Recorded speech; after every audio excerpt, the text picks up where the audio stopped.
여호와 이름에 합당한 영광을 돌리며 거룩한 옷을 입고 여호와께 경배할지어다. 주를 기뻐하고 즐거워하며 지존하신 주의 이름을 찬송할지어다. 하나님은 영이시니 예배하는 자가 영과 진리로 예배할지니라. 아멘.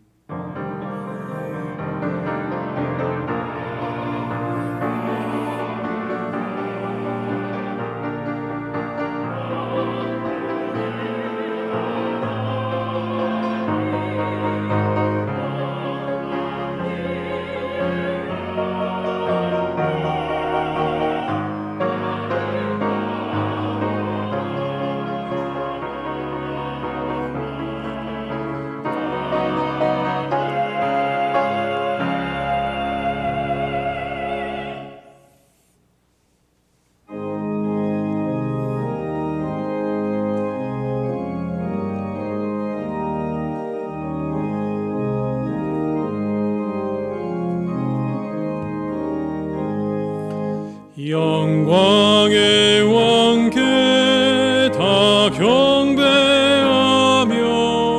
그 크신 사랑 늘 찬송하라. 예부터 영원히 참방패시니 영광 왕의 조를 다 찬송하라.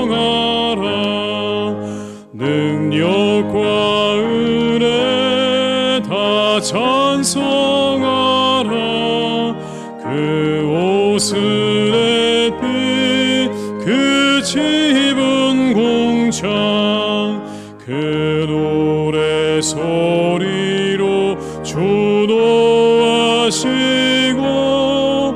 폭풍의 날개로 달려가신다. 저 아름답고 놀라운 일이 가득한 이 땅 다 주의 조화 그 힘찬 명령에 더 잡히라니. 저 푸른 바다는 옷자락이라. 질그릇같이 연약한 인생 주 의지하여 늘 강건하리. 온 백성 지으신 만왕이시니 그 자비 영원히 변함없소라.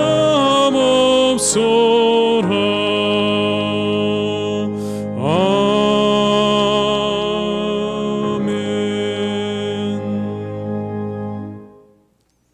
성시교독은 73번입니다. 성시교독 73번입니다.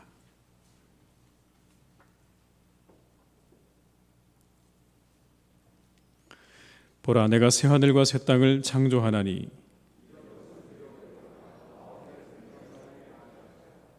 너희는 내가 창조하는 것으로 말미암아 보라, 내가 예루살렘을 즐거운 성으로 창조하며 그 백성을 기쁨으로 삼고 우는 소리와 부르짖는 소리가 그 가운데서 다시는 들리지 아니할 것이며 사자가 소처럼 짚을 먹을 것이며 뱀은 흙을 양식으로 삼을 것이니.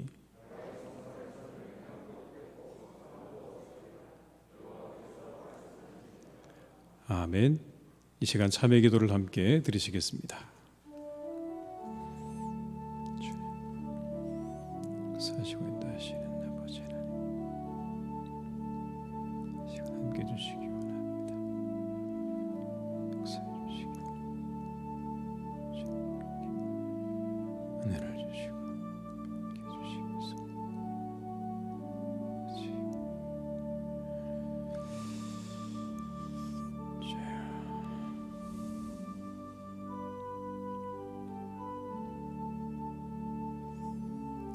주님.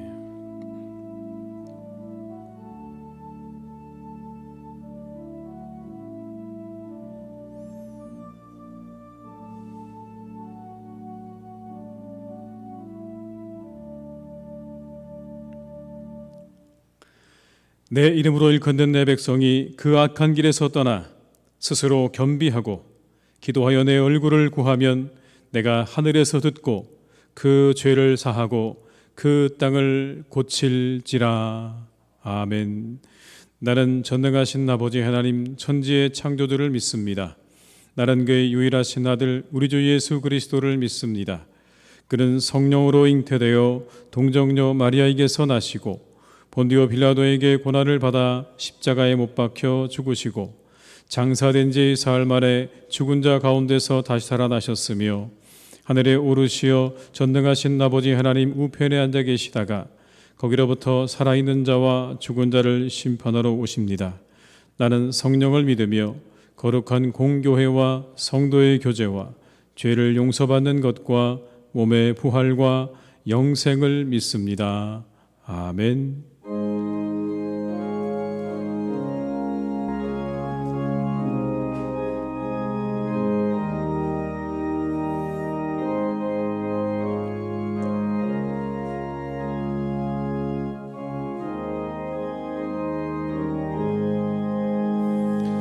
주께로 한 걸음씩 왜 가지 않느냐. 내 죄를 자복하고 그 앞에 나가라.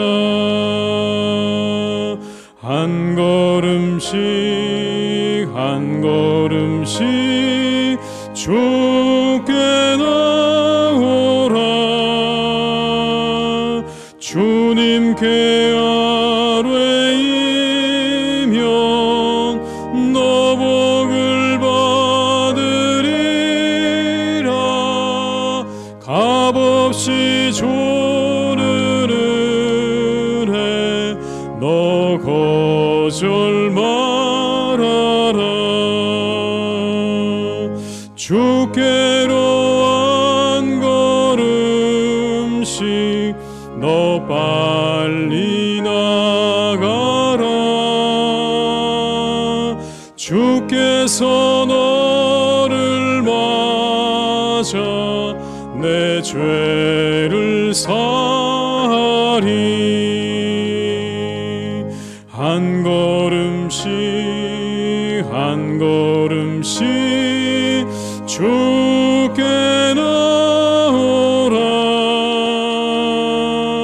주님께 아뢰이면 너 복을 받으리라. 값없이 조르르해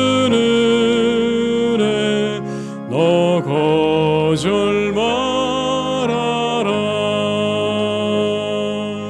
주께로 한 걸음씩 주 은혜 받으라. 기회를 잃지 말고 내 마음 정하라. 한 걸음씩 한 걸음씩 주께 나오라. 주님께 아뢰이면 너 복을 받으리라. 값없이 조르르해 너 거절 말아라. 주께로 한 걸음씩 곧 와서 아뢰라. 기쁘게 너의 몸을 주 앞에 드리라. 한 걸음씩 한 걸음씩 주께 나오라. 주님께 아뢰이면 너 복을 받으리라. 값없이 주는 은혜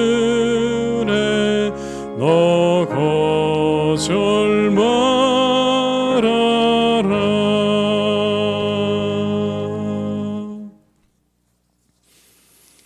오늘 거룩한 날 우리에게 주신 하나님의 말씀은 신명기 5장 21절의 말씀입니다. 구약성경 269면에 기록되어 있는 신명기 5장 21절의 말씀입니다. 신명기 5장 21절의 말씀을 받들어 봉독하겠습니다. 내 이웃의 아내를 탐내지 말지니라. 내 이웃의 집이나 그의 밭이나 그의 남종이나 그의 여종이나 그의 소나 그의 낙이나 내 이웃의 모든 소유를 탐내지 말지니라. 아멘. 이 시간 함께 드리는 기도로 기도하시겠습니다.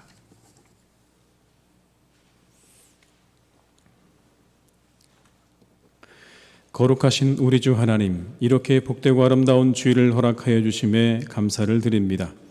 분주한 세상 속에 살던 우리를 예배의 자리로 불러주시고 부름을 받아 구별된 몸과 마음으로 나온 하나님의 백성들에게 한없는 자비를 허락하여 주옵소서. 우리 주 하나님, 하나님을 바르게 알고 바르게 믿게 하옵소서. 하나님을 바르게 알고 믿는 일에 우리의 마음과 정성을 다할 수 있게 하옵소서. 자기식대로 하나님을 섬기고 규정하지 않게 하시고 말씀을 기준 삼아 주님만을 섬기게 하옵소서. 말씀을 떠나 소경이 되지 않게 하시고 소경이 소경을 인도하지 않도록 지켜 보호하여 주옵소서. 하나님 아버지, 우상들을 버리게 하옵소서. 우리 속에 있는 우상들을 태우시고 오직 하나님만을 의지하고 신뢰하는 성도 되게 하옵소서. 곁눈질하는 인생이 아니라 굳건한 반석 위에서 평안을 누리는 인생 되게 하옵소서. 주님만을 신뢰하며 한 걸음 한 걸음 나아가게 하옵소서. 두렵고 떨리지만 두려워 말라 놀라지 말라 말씀하신 주님의 음성을 의지하며 한 발을 내딛고 하나님의 놀라운 변화와 능력을 체험하게 하옵소서. 하나님 아버지, 교회의 주인 되어 주옵소서. 예수님의 핏값으로 사신 교회에서 하나님의 나라와 의를 구하게 하시고 하나님의 뜻을 이루게 하옵소서. 모퉁이 돌 대신 예수님만 바라보게 하시고 선지자들과 사도들의 가르침 위에 서 있는 복된 교회 되게 하옵소서. 교회에서 즐거워하고 기뻐하며 감사하는 은혜를 허락하여 주시고 웃음꽃이 활짝 피어나는 교회 되게 하옵소서. 하나님 아버지, 우리를 보호하여 주옵소서. 코로나19 변이 바이러스가 확산되고 있습니다. 변이 바이러스를 막아주시고 멈춰진 백신 공급이 속히 원활하게 진행되게 하옵소서. 성전을 사모하는 뜨거운 마음을 부어주시고 성전에 나와 부르짖을 때 들으시고 응답하옵소서. 몸과 마음이 아픈 환우들을 치유하여 주셔서 하늘 소망 바라보며 살게 하옵소서. 예배드리는 이 시간 예배의 주인이신 하나님께서 홀로 영광 받으시고 한없는 은혜를 내려 주옵소서. 마음이 상한 자가 고침을 받는 예배, 포로된 자가 자유를 얻는 예배, 성령 충만한 예배 되게 하옵소서. 예수님의 이름으로 기도드립니다. 아멘.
찬송가 50장 1절 2절 부르시면서 준비하신 예물을 드리시겠습니다.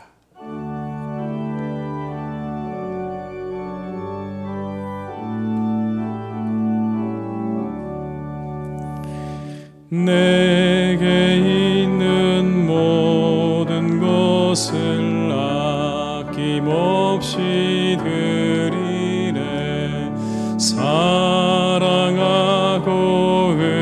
의지하며 주만 따라 살리라. 주께 드리네. 주께 드리네. 사랑하는 구주 앞에 모두 드리네. 내게 있는 모든 것을 겸손하게 드리네.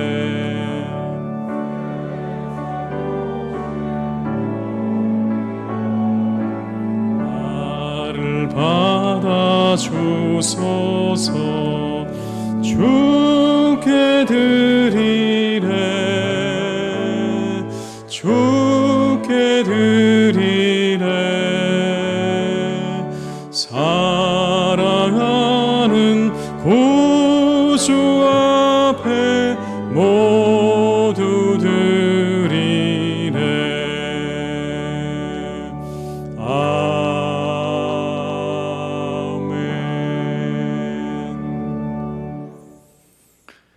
하나님 아버지 감사드립니다. 지난 한 주도 은혜 가운데 살게 하시고 거룩한 주일 주님 전에 나와 예배드리게 하시니 감사드립니다. 그 은혜의 감사함으로 우리의 믿음과 마음을 담아 예물을 드립니다. 11조로 감사 헌금으로 선교를 위해 이웃을 위해 그리고 주일 헌금으로 드립니다. 기쁘게 받아 주시옵소서. 기쁘게 받으시고 한없는 은혜를 성도들의 가정과 일터에 내려주시기를 간구합니다. 그리고 이 예물에 담긴 성도들의 간절한 기도에 응답하여 주시옵소서. 하나님, 이 예물이 하나님의 나라를 위해 사용되기를 간구합니다. 영혼을 구원하는 일에, 그리고 하나님 나라가 확장되어지는 일에 사용되게 하여 주시옵소서. 마음이 상한 자가 회복되고 병든 자가 일어나며 믿지 않는 이들이 믿음을 가지게 하옵소서. 오늘도 살아 역사하시는 하나님 아버지, 여전히 고통하고 신음하는 사람들을 긍휼히 여겨주셔서 질병을 거두어 주시고 모든 이들이 원래의 삶으로 돌아갈 수 있게 하시고 우리 성도들을 교회로 돌아오게 하여 주시옵소서. 그날을 속히 이루어 주시옵소서. 지금도 이 시간에 각자의 처소에서 예배하는 성도들의 마음을 위로하시고 그 위에 한없는 은혜를 내려주시기를 간구합니다. 성도들의 가정마다 평안과 은혜로 함께 하시기를 기도드립니다. 우리를 고치시고 회복시키시는 예수님의 이름으로 기도드립니다. 아멘.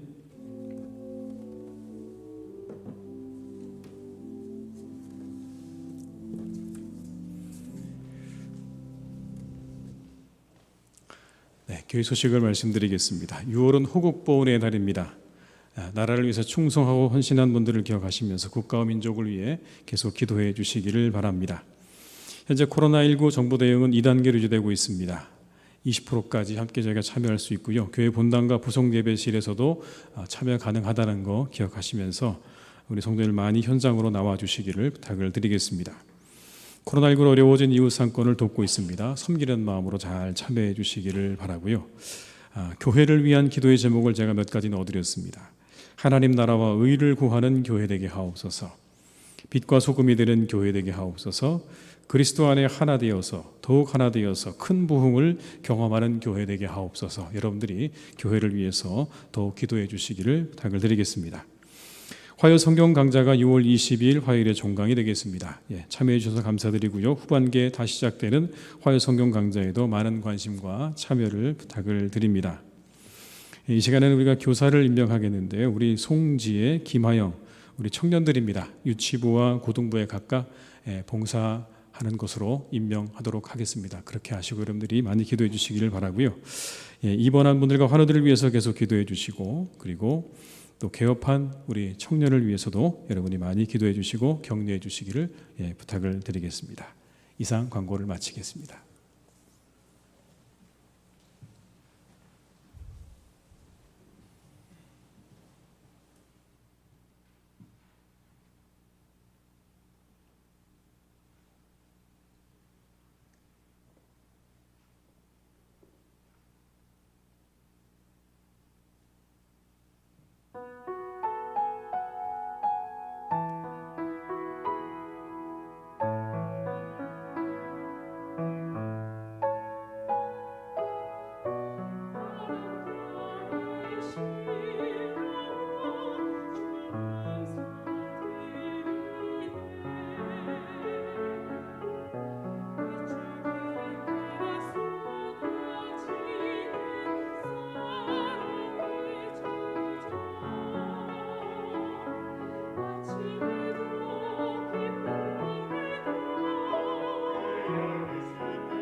찬양 감사드립니다. 이 시간 함께 하신 모든 분들에게 하나님의 은혜가 함께 하시기를 주님의 이름으로 축원합니다. 얼마나 더 돈을 가지고 있어야 충분하냐라는 질문에 록펠러가 이렇게 답을 했다고 합니다. 1달러 더. 1달러 더. 사람은 이처럼 여러분 더 갖기 원하는 존재다라고 이야기하고 있는 게 아닐까요? 더 갖기 원하는 존재. 욕구가 없다면 뭔가 이룰 수 없겠죠. 사람에게는 누구나 다 욕구가 있습니다. 욕구가 있어야 그래야 뭔가 일이 이루어지는 겁니다. 더 갖기 원하는 거 자연스럽습니다. 그러나 탐욕은 욕구를 지나친 거죠. 우리가 가지고 있어야 될 욕구를 지나친 것. 그래서 어떻습니까? 다른 사람의 것을 넘보기 시작하면 그때부터는 문제가 되는 겁니다. 탐욕에 대해서 전도서 5장 10절은 이렇게 말씀하세요. 은을 사랑하는 자는 은으로 만족하지 못하고 풍요를 사랑하는 자는 소득으로 만족하지 아니하나니 이것도 헛되도다. 탐욕은 만족함이 없다는 뜻입니다. 사람의 마음 가운데 탐심과 탐욕은 만족함이 없다. C.S. 루이스라는 사람이 쓴 순전한 기독교라는 책에 보게 되면 탐욕에 대해서 이렇게 말합니다. 탐욕은 사람들을 경쟁으로 몰아갈 수 있습니다. 탐욕은 사람을 경쟁으로 몰아갈 수 있습니다. 그리고 그는 여러분 이렇게 이야기합니다. 탐욕의 가장 근본적인 이유는 사람들의 교만입니다. 교만이 가장 큰 죄인데 그 교만 때문에 사람들은 탐욕을 부립니다. 이렇게 설명을 합니다. 교만한 사람은 자신이 원하는 것 이상을 얻었을 때에도 단지 자기 능력을 과시하기 위해서 더 많은 것을 얻고자 합니다. 사람들이 탐욕이나 이기심 탓으로 돌리는 세상의 악들은 사실 모두가 교만의 결과입니다. 다른 사람들에게 여러분 그렇게 더 많은 것으로 더 좋은 것으로 채워서 자신을 과시하고 뽐내려고 하는 그러한 교만함 때문에 사람들의 마음 가운데는 끊임없이 탐욕이 일어난다고 하는 그런 해석인데 참으로 맞고 옳다고 생각이 되어집니다. 오늘 성경에는 여러분 그래서 우리에게 말씀하죠. 다른 사람의 것을 탐내서는 안 된다. 마지막 우리가 이 10계명의 마지막 계명에 우리가 도달했는데 여러분 이 10계명의 마지막인 남의 것을 탐내지 말라고 하는 이 계명은요. 나머지 모든 계명들의 원인입니다. 이렇게 말씀드릴 수 있어요. 나머지 모든 계명들의 이유입니다. 탐욕 때문에 탐심 때문에 살인을 하게 되는 것이고 탐심 때문에 간음을 하게 되는 것이고 탐심 때문에 도둑질을 하게 되는 것이고 탐심 때문에 거짓 증언을 하게 되는 겁니다. 그러니 여러분 이 마지막 계명은요 모든 10계명의 나머지 계명들의 근본 이유이고 원인이 되는 것이죠. 탐심 때문에 빼앗고 죽이고 거짓말을 하게 되는 겁니다. 성경 말씀이 보게 되면 여러분 열왕기상 21장에 나봇의 포도원 사건이라는 이야기가 나옵니다. 나봇의 포도원. 당시에 이스라엘의 왕은 아합이었습니다. 이 아합 왕이요 어느 날 보니까 좋은 포도원이 보입니다. 그 포도원을 갖고 싶어졌어요. 알아보니 그 포도원의 주인은 나봇이라는 사람이었습니다. 그에게 말합니다. 내가 당신의 포도원을 사야 되겠다고. 거절을 당하죠. 왜냐하면 이 포도원은 우리 조상 대대로부터 우리에게 있었던 포도원이기 때문에 팔 수가 없습니다라는 답이 돌아옵니다. 갖고 싶은 것을 갖지 못하는 자신의 남편의 그 고민을 옆에서 지켜보던 이세벨이 음모를 꾸밉니다. 이런 음모입니다. 불량한 사람들을 사서 소문을 내기 시작합니다. 나봇이 왕을 저주했다. 나봇이 왕을 저주하고 돌아다니더라. 그런 헛소문을 내서 여러분 그래서 결국 이 나봇을 잡아다가 죽이고 그 포도원을 차지했다고 하는 이야기입니다.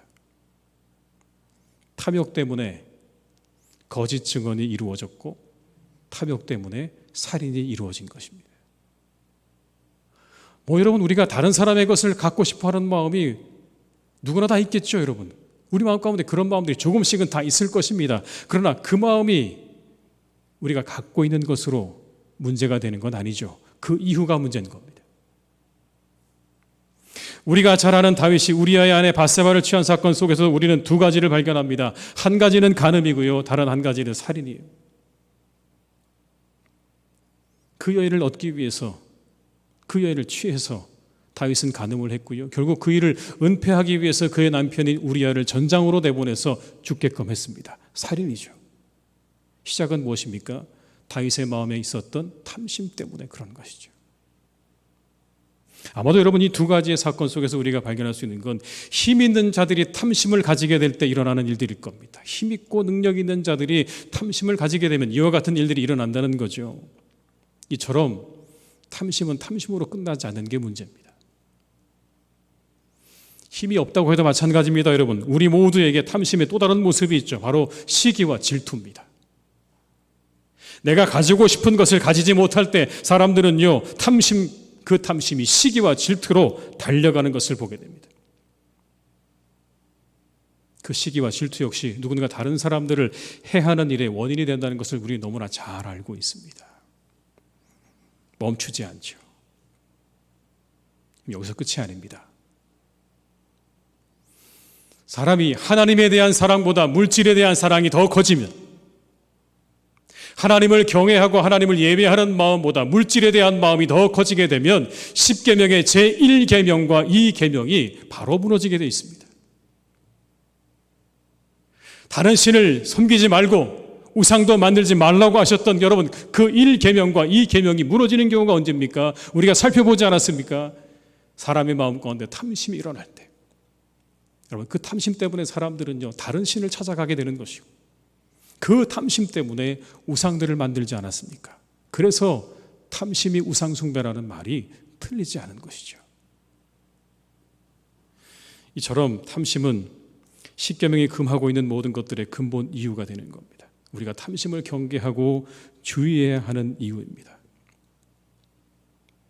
그냥 우리가 그것을 방치해 두게 되면 그건 우리를 죄 가운데로 몰아갑니다. 그리고 결국 그것은 우리를 멸망으로 이끌어 갈 것입니다. 그래서 우리는 여러분 늘 이 탐심을 경계하고 주의해야 되는 것이죠. 그래서 예수님께서 이렇게 말씀하셨어요. 탐심을 물리치라고요. 탐심을 물리치라. 여기 나오는 여러분, 물리치라는 말씀은 이런 겁니다. 지키라는 뜻입니다. 탐심으로부터 너를 지키라고 말씀하는 거예요.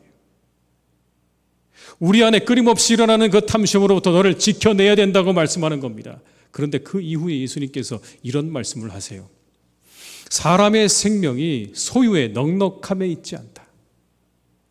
어떻게 그러면 우리가 우리의 탐심으로부터 우리를 지켜낼 수 있을까요? 라고 하는 이 질문에 예수님께서 답을 이렇게 주고 계시는 겁니다. 사람의 생명이 소유의 넉넉함에 있지 않다. 그게 답입니다. 이런 거죠. 인간의 가치가 소유에 넉넉한 데 있지 않다.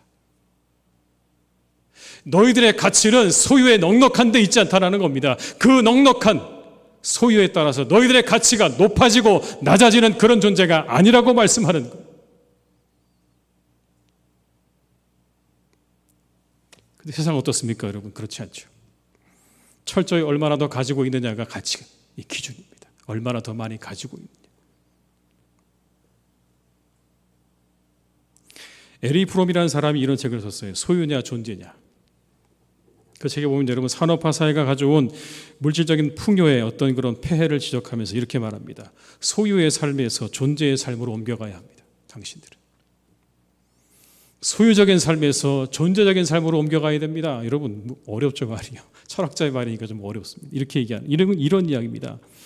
산업화가 사람들로 하여금 도시로 모이게 만들었다는 거예요. 그러다 보니까 거기서 사람들이 모여서 일어나게 된 가장 일상화된 일이 뭐냐면 서로 비교하고 경쟁하는 일이 일상화되었다는 겁니다. 그리고는 결국 어떻게 됐냐면 사람들이 모든 가치를 다 어디에 두고 살기 시작했느냐? 소유에 두고 살기 시작했다라는 거예요. 그렇게 사람들이 산업화가 되어서 도시로 모여들어서 그들은 서로 경쟁하고 그리고 서로 비교하는 가운데 모든 가치의 기준이 소유에 있게 되었다는 걸 지적하고 있는 겁니다. 그래서 모든 사람들이 더 많이 가지려고 여러분 계속해서 끊임없이 경쟁하는 그런 사회가 되었다. 라고 안타깝게 이야기하면서 그는 이렇게 얘기하는 겁니다. 거기에서 좀 벗어나서 소유가 당신들의 모든 가치의 중심이 되는 삶에서 벗어나서 좀 존재적인 삶으로 여러분 가시면 좋겠습니다라고 제안하는 책이에요. 존재적인 삶은 이런 겁니다. 개인의 내면, 당신의 내면, 진정한 기쁨, 그리고 다른 사람들과의 연대, 이와 같은 것들을 가치로 삼고 살아가시기 바랍니다. 그는 그렇게 말을 했어요. 당신들의 내면이 더 중요하지 않을까요? 당신들에게 정말 기쁨이 무엇인가? 여러분, 그게 중요하지 않을까요? 다른 사람들과 함께 살아가는 연대가 여러분 더 가치 있는 일이 아닐까요? 제발 거기에 여러분들의 마음을 두고 살아가십시오. 끊임없는 경쟁과 비교 속에서 소유만이 여러분들의 유일한 가치가 되는 그런 삶이 아니라 여러분의 존재가 정말 존재로서, 여러분 한 사람 한 사람으로서 더 가치 있는 일이 무엇인가에 집중하고 살아가는 그런 삶을 살아가라고 이야기하는 겁니다. 여러분, 이 이야기는 예수님께서 이미 2000년 전에 우리에게 말씀해 주셨어요. 누가복음 12장에 한 부자의 비유가 나옵니다. 풍성한 수확을 어떻게 할까를 고민하다가 곳간을 크게 짓고 그곳에 다 쌓아두고는 이렇게 즐거워했다라는 말씀이에요. 누가복음 12장 19절의 말씀을 함께 보시겠습니다. 제가 읽어드릴게요. 또 내가 내 영혼에게 이르되 영혼아 여러 해 쓸 물건을 많이 쌓아두었으니 평안히 쉬고 먹고 마시고 즐거워하자 하리라 하되. 여러분 어떻습니까? 이 사람의 삶의 모습이 소유적인 삶을 우리에게 보여주고 있는 거예요. 쌓아두었으니 평안히 쉬고 먹고 마시고 즐거워하자. 쌓아두고 즐거워하는 그의 모습을 우리에게 잘 보여주고 있죠. 이 비유 통해서 예수님께서 우리에게 하시고자 하는 말씀이 뭘까요? 그런 삶을 내려놓으라는 것. 그 소유의 모든 가치를 두고 그것을 쌓아놓고 그냥 그것에 평안하게 만족하며 기뻐하는 삶으로부터 벗어나서 이렇게 말씀하는 거 아닐까요? 제발 내 존재로 좀 살아가라고요. 내 존재로. 소유로 살아가는 사람이 아니라 내 존재로 좀 살아가라고 말씀하는 겁니다. 그냥 너로 인해서 하나님이 기뻐하는 삶을 살면 좀 안 되겠네. 너로 인해서 다른 이웃들이 좀 기뻐하면 안 되겠니? 다른 이웃들과 함께 좀 기쁘고 즐거운 시간들을 보내면 안 되겠니? 그리고 그냥 너 하나로 너 자신 스스로 기뻐하고 만족하는 삶을 살면 안 되겠니? 꼭 무언가 가지고 있어야, 소유하고 있어야 거기에서 만족함을 누리고 기뻐하고 즐거워하는 그런 삶이 되기보다는 너 한 사람으로 인해서 하나님이 기뻐하고 너 한 사람으로 인해서 이웃이 기뻐하고 내 스스로 내 자신을 기뻐하는 그런 삶을 살면 좋겠다. 그것이 좀 없으면 어떠니? 부족하면 어떠니?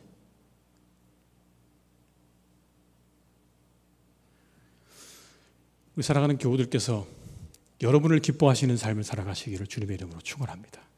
여러분을 기뻐하세요. 그냥 가끔 상도 주세요. 여러분한테. 여러분 스스로 상도 주시기 바랍니다. 칭찬도 하세요.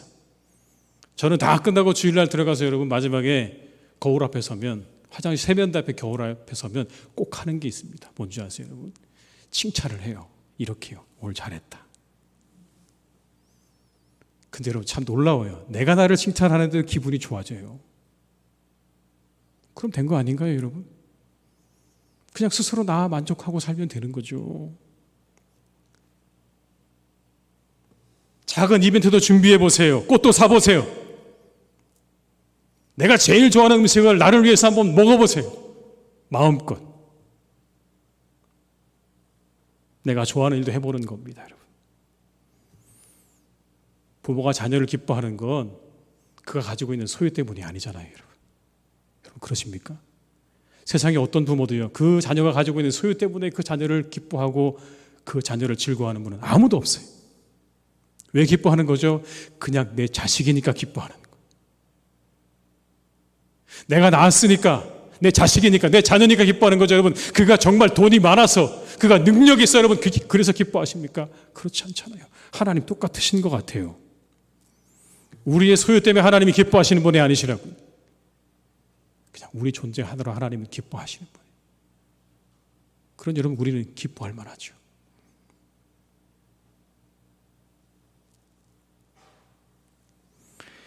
우리가 존재적인 삶을 살아야 하는 이유가 있습니다. 우리의 삶이 허무해지지 않기 위해서 그래요. 소유가 전부인 줄 알고 살다가 다 무너져 버리고 말면 허무함이 찾아올 거예요. 꼭 그렇지 않아도 여러분, 더 이상 내 것이 아닌 순간이 찾아오게 돼 있습니다. 내가 내 인생 가운데 그 모든 것을 잃어버리지 않아도 여러분, 언젠가는 분명히 우리에게 찾아오는 순간이 있죠. 이게 더 이상 내 것이 아닌 순간이 반드시 찾아오게 됩니다. 그때 여러분, 사람들이 여러분을 기억할 때 뭘 가지고 기억할까요? 여러분이 이만큼을 가지고 있었다는 걸 기억할까요? 아, 그 사람은 정말 많이 갖고 있었어요, 여러분. 이걸 이야기할까요? 아니요, 여러분. 사람들은 절대로 우리의 그 많은 소유를 기억하지 않습니다. 우리와 함께 했던 시간들을 기억하고 우리가 살아왔던 그 삶을 기억할 뿐이지, 내가 얼마나 많은 걸 가지고 있었느냐는요, 별 관심이 없습니다. 우리가 가진 것으로 하나님을 기쁘시게 하고 사람을 기쁘게 하고 그리고 나를 기쁘게 하는 삶을 살아가는 여러분들 되시기를 주님의 이름으로 축복합니다.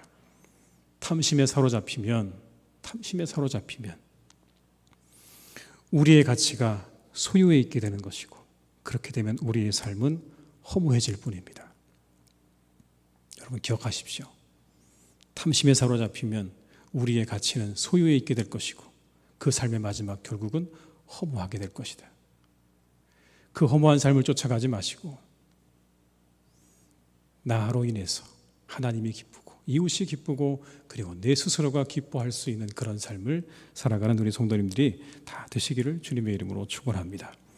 너무 소유에 모든 가치를 두고 살아가지 마시기 바랍니다. 그러려면 여러분, 우리는요, 실제적인 준비를 해야 합니다. 가장 먼저 이겁니다. 비교하지 않기. 끊임없이 다른 사람들과 비교하는 마음이 우리의 마음에 탐욕을 일으킵니다. 비교 속에서 존재를 찾으려 가지 마십시오. 사람들은 비교하면서 열등감 속으로 빠져들어갑니다. 좌절하고 낙심하죠. 저 사람은 이렇게 많은데 나는 도대체 뭔가라는, 여러분, 그 좌절과 낙심 속에 빠질 수밖에 없어요. 물론 비교되는 일들이 있겠죠. 우리가 눈을 뜨고 있는 이상 우리는 여러분 비교할 수밖에 없습니다. 비교할 수밖에 없지만, 그러나 여러분, 그 비교 속에 빠지지 말라는 얘기예요. 끊임없이 비교하고 또 비교하는 그 속에 빠지거나 그 속으로 들어가지 말라는 이야기예요. 이것들이 얼마나 우리로 하여금 지치게 만듭니까, 여러분? 남보다 더 잘났다고 여러분 꼭 더 행복한 것도 아니에요. 우리나라가 최근에 G7 세계 정상회담에 갔다 왔잖아요, 그죠? 그만큼 우리나라의 위상과 국격이 올라갔다고 이야기는 하지만, 국가 행복 지수를 보게 되면 여러분, 우리나라보다 훨씬 더 가난하고 못하는 나라 사람들이요, 우리나라 사람들보다 훨씬 더 행복하게 산대요. 그런 여러분, 우리의 소유와 부유함이 꼭 행복의 조건이 아니라는 건 분명히 맞는 거죠. 얼마나 잘 살게 되었느냐가 반드시 여러분 우리에게 행복의 조건은 아니에요. 이런 말이 있습니다, 여러분. 행복은 다른 사람 위로 자라는 나무가 아니라 내 안에서 자라는 나무다. 행복은 다른 사람 위로 자라는 나무가 아니라 내 안에서 자라는 나무다. 다른 사람 나무에 관심 갖지 말고 당신 속에 있는 그 나무에 열심히 물을 주라고 그렇게 이야기를 하는 그런 글을 본 적이 있습니다. 비교하지 않는 겁니다, 여러분. 대신 뭐 하는 겁니까? 자족하는 겁니다. 비교하지 않고 자족하는 거예요. 내게 있는 것들에 집중하는 겁니다. 하나님께서 내게 베풀어 주신 그 모든 복을 세워보면서 그것에 감사하는 삶을 살아가는 거예요. 히브리서 13장 5절의 말씀을 제가 읽어드립니다. 돈을 사랑하지 말고 있는 바를 족한 줄로 알라. 그가 친히 말씀하시기를 내가 결코 너희를 버리지 아니하고 너희를 떠나지 아니하리라 하셨느니라. 돈을 사랑하지 말고 있는 바를 족한 줄로 알라. 그리고 그 뒤에 이렇게 말씀하죠. 내가 너희를 버리지 않고 떠나지 않는다. 여러분, 이 말씀이 뭘까요? 이 말씀을 잘 들여다보면 이런 거예요. 내가 가지고 있는 거 하나님이 그것만큼만 주신 거란 뜻이에요. 각자잖아요, 여러분. 다 우리 인생이 각자 아닙니까? 근데 왜 여러분 우리가 인생을 객관식으로 살려고 하죠? 여러분, 인생은요 주관식입니다. 객관식이 아니고요. 정답이 있는 게 아니고요, 기준이 있는 게 아니에요. 다 각자예요. 그냥 우리는 우리에게 주어진 삶을 살아가는 것뿐이죠. 각자의 인생을 사는 것뿐입니다. 그런데 이 자족의 능력, 우리가 우리의 삶을 살아가면서 자족하는 능력이 어디서 오느냐? 하나님에 대한 믿음으로부터 오는 거예요. 만족은 환경으로부터 옵니다. 여러분, 사람의 만족은 환경으로부터 와요. 그런데 자족은요, 내면으로부터 오는 겁니다. 그리스도인들의 자족은 어디서 오느냐? 믿음으로부터 오는 겁니다. 시편 3편 5절과 6절의 말씀을 제가 읽어드립니다. 내가 누워 자고 깨었으니 여호와께서 나를 붙드심이로다. 천만일이 나를 애워싸 진친다 하여도 나는 두려워하지 아니하리이다.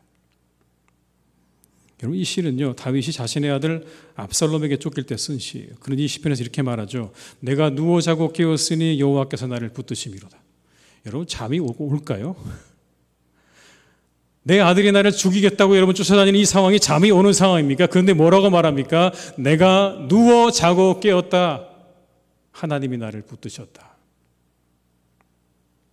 그 상황에서 누워 자고 깼대요. 도저히 그 상황으로 보면 그럴 만하지 않는데 그가 그 안에서 평안을 누리는 걸 보게 되죠. 그 평안의 비결이 뭡니까? 하나님에 대한 믿음이라는 걸 우리가 확인할 수 있어요.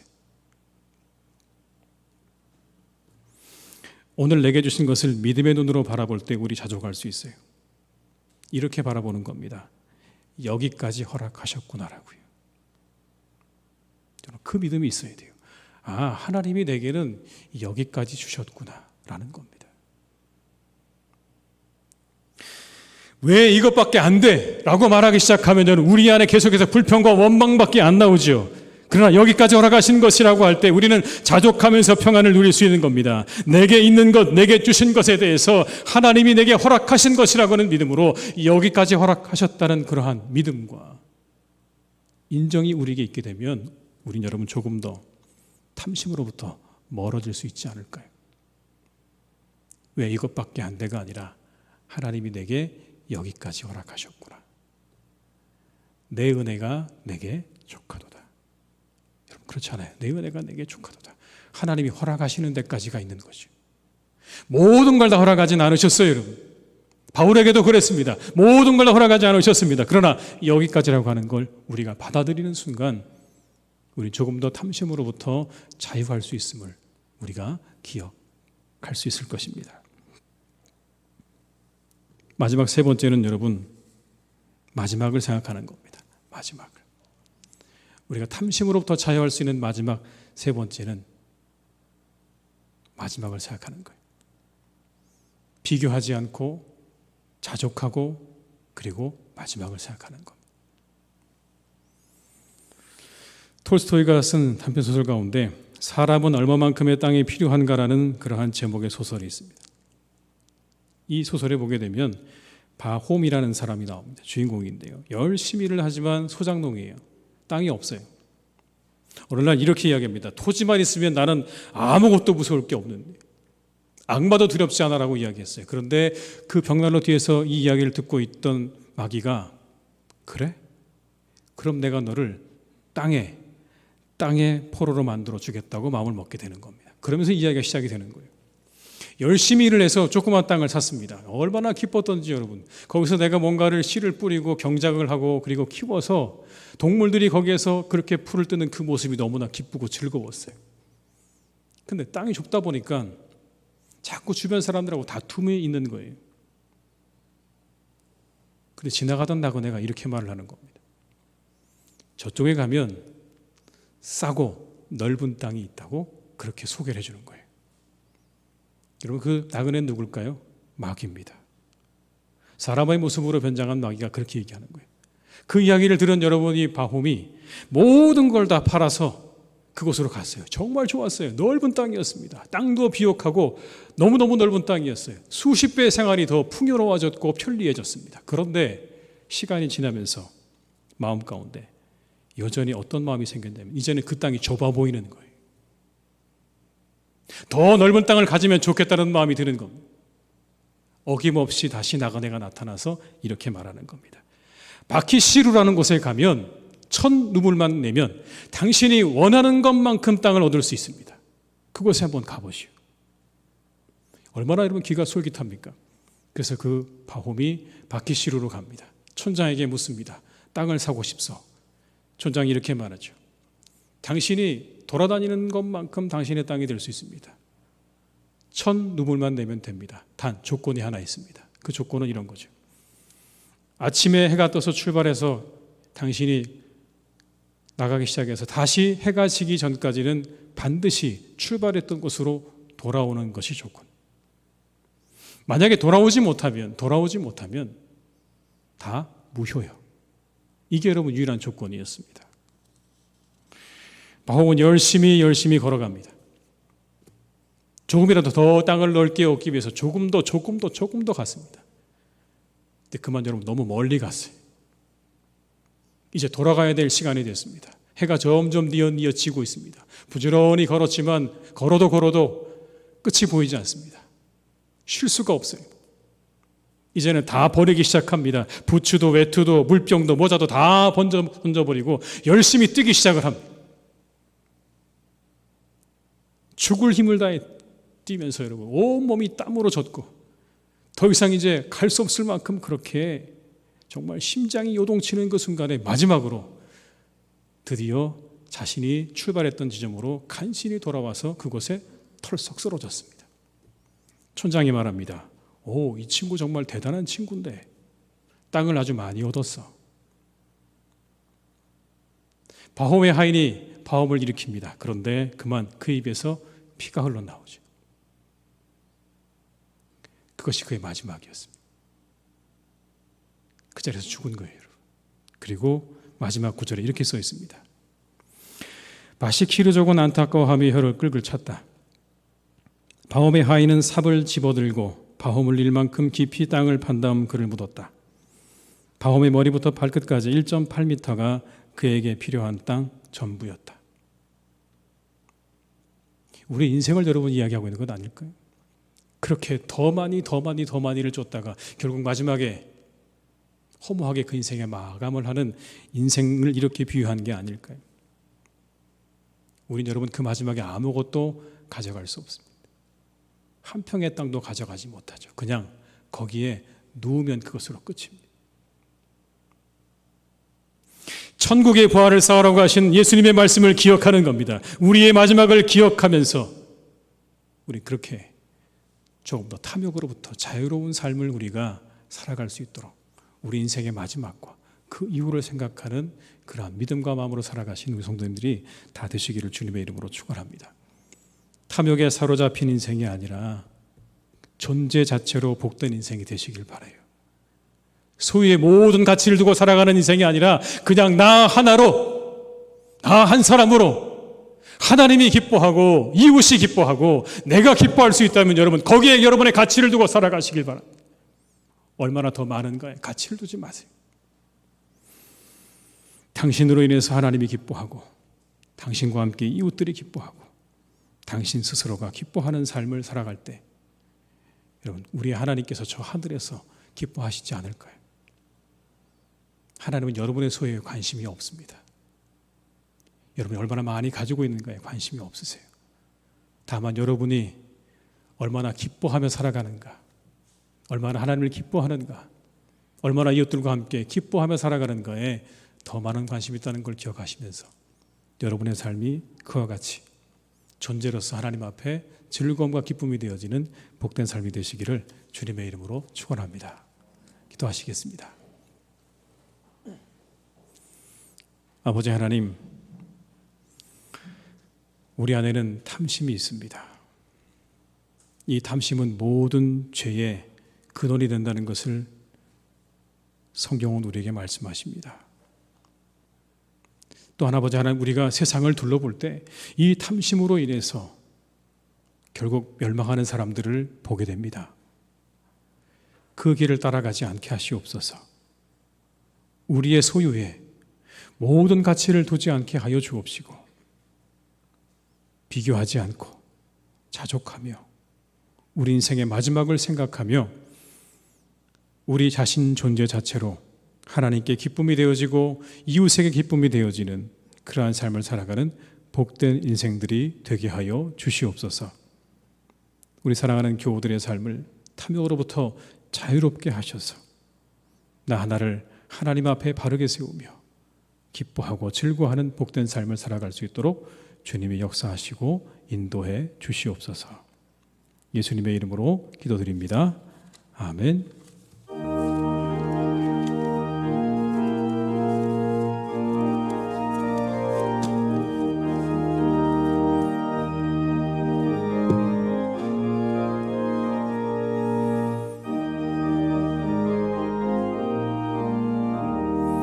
세상 모든 풍파 너를 흔들어 약한 마음 낙심하게 될 때에 내려주신 주의 복을 세어라.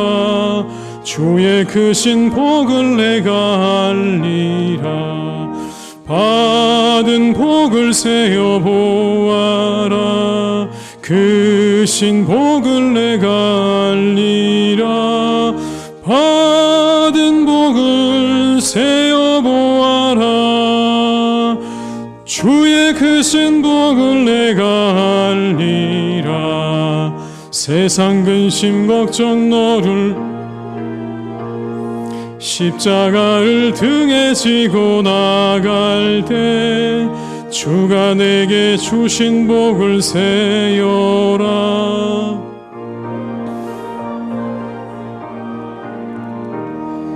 받은 복을 세어 보아라. 크신 복을 내가 알리라. 받은 복을 세어 보아라. 주의 크신 복을 내가 알리라. 세상 권세 너의 앞길 막을 때 주만 믿고 낙심하지 말아라. 천사들이 너를 보호하리니 염려 없이 앞만 보고 나가라. 받은 복을 세어 보아라. 크신 복을 내가 알리라. 받은 복을 세어 보아라. 주의 크신 복을 내가 알리라. 지금은 우리 주 예수 그리스도의 은혜와 아버지 하나님의 크신 사랑하심과 성령님의 교통하심 인도하시는 은혜가 이 시간 하나님 앞에 예배하며 모든 탐심을 내려놓고 오직 나 하나로 하나님께 기쁨이 되고 이웃에게 기쁨이 되고 그리고 내게 기쁨이 되는 삶으로 살아가기로 다짐하며 세상으로 나아가는 우리 모든 교우들의 가정과 일터 위에 사랑하는 우리 교회 위에 이 나라와 민족 위에 온 열방 위에 이제와 영원토록 함께 하시기를 간절히 축원하옵나이다. 아멘.